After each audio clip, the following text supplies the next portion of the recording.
E aí, vamos mergulhar numa análise absolutamente fascinante hoje? Sabe aquele conflito gigante que a gente vê o tempo todo por aí? De que a fé e o sucesso financeiro são tipo opostos que não se misturam de jeito nenhum? Pois é. De um lado, a gente tem essa busca desenfreada e muitas vezes vazia por dinheiro. Do outro, rola aquela culpa espiritual enorme quando o assunto é prosperidade. Mas e se eu disser que a sabedoria milenar tem um mapa completamente diferente para esse sucesso integral? É exatamente isso que a gente vai explorar agora, dissecando a obra Prosperidade e Riqueza.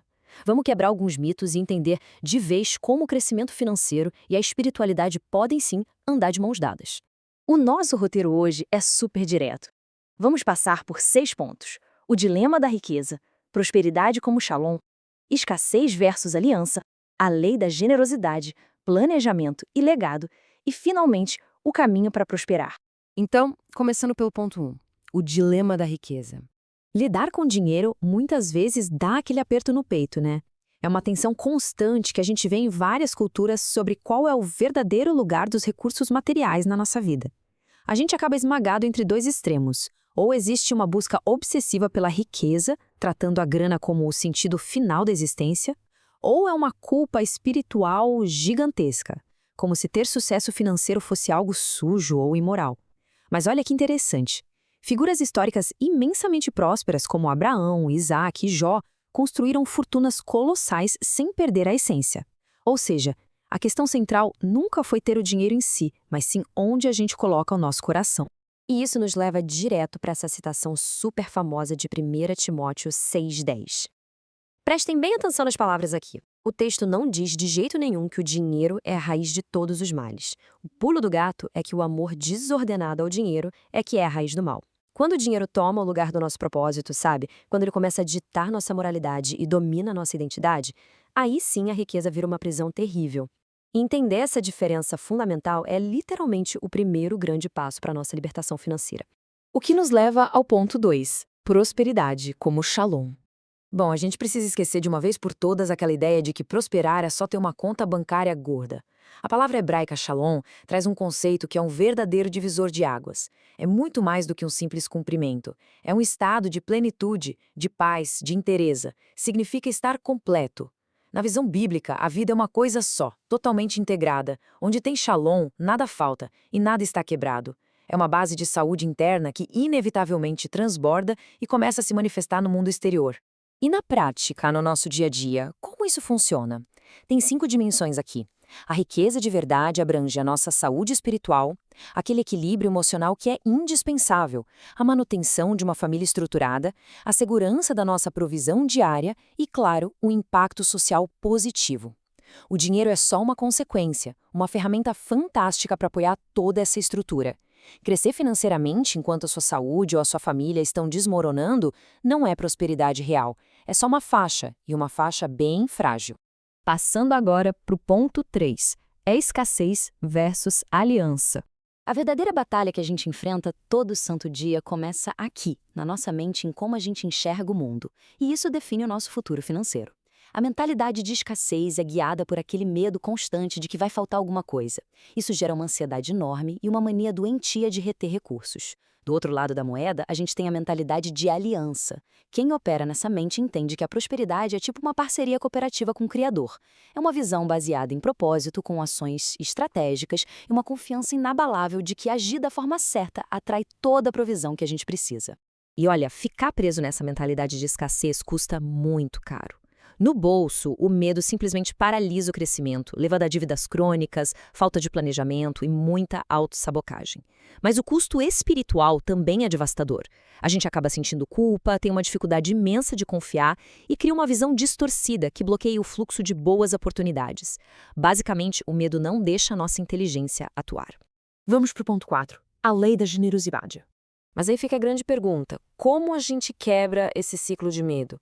A resposta é um princípio que pode até parecer maluquice num mercado puramente capitalista, mas que faz todo sentido quando a gente olha para as leis espirituais. Na profunda tradição judaica existe uma palavra belíssima para isso: tzedakah. E o que isso quer dizer na prática? Não é só fazer caridade com o que sobra, não. Tzedakah significa fazer justiça através da generosidade. Se a gente entende que a divindade é a fonte de tudo, guardar recursos demais enquanto outras pessoas não têm nem o básico é visto como uma injustiça moral gigante. Dar não empobrece ninguém. Na verdade, ativa uma lei espiritual de circulação e abundância incrível. E para estruturar isso de um jeito genial, o sábio Maimônides criou uma espécie de escada da generosidade.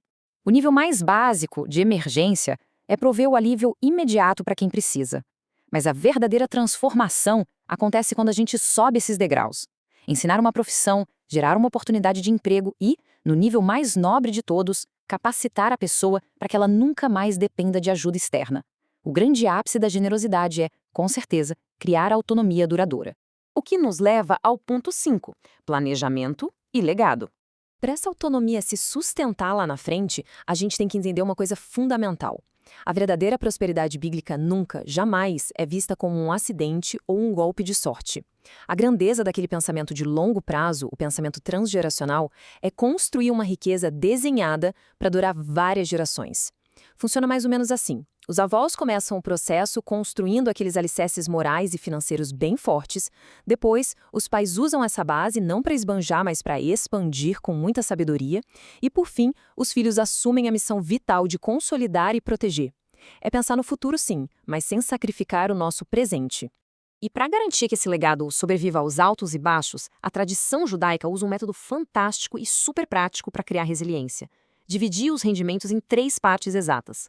1/3 vai para o consumo atual, 1/3 vai rigorosamente para uma reserva de emergência e o último terço é alocado em investimentos. Como a história de José no Egito ensina pra gente, fazer reservas e poupar não é falta de fé de jeito nenhum. É, na verdade, um sinal claro de uma inteligência estratégica aguçada. E agora, o nosso último ponto, o 6, o caminho para prosperar. Bom, agora que a gente estruturou todo esse conhecimento, precisamos de uma aplicação real na nossa vida. E a grande bússola dessa nossa análise de hoje é justamente o livro Prosperidade e Riqueza, escrito pelo Rangel Borges. Sério, esse livro funciona como um mapa indispensável, um guia definitivo que une com muita maestria os princípios da sabedoria judaica com a mais fina educação financeira. É literalmente um instrumento perfeito para a gente fazer uma travessia segura, abandonando de vez aquele deserto das dívidas e da ansiedade e finalmente chegar numa terra de crescimento sustentável e muita paz de espírito.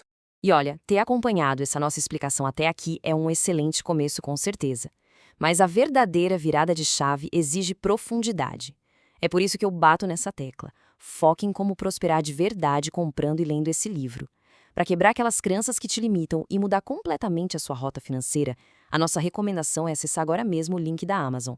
Anota aí, amazon.com.br/dp/b0gk2r97k1. Confia. Internalizar essas páginas é um investimento de conhecimento que você precisa para uma transformação autêntica e um alinhamento total de valores. E para fechar o nosso papo de hoje com chave de ouro, eu quero deixar essa provocação profunda ecoando. Se, como a gente viu, a verdadeira riqueza sempre começa lá no nosso interior, ajustando as nossas intenções e vivendo em aliança, o que o coração humano está construindo hoje que vai ficar de legado para as próximas gerações? Pensa bem nisso. As decisões que a gente toma no presente são o que moldam o nosso amanhã. Refletir sobre isso é o passo número 1 para construir um legado eterno. Muito obrigado por acompanharem mais essa análise com a gente e até a próxima.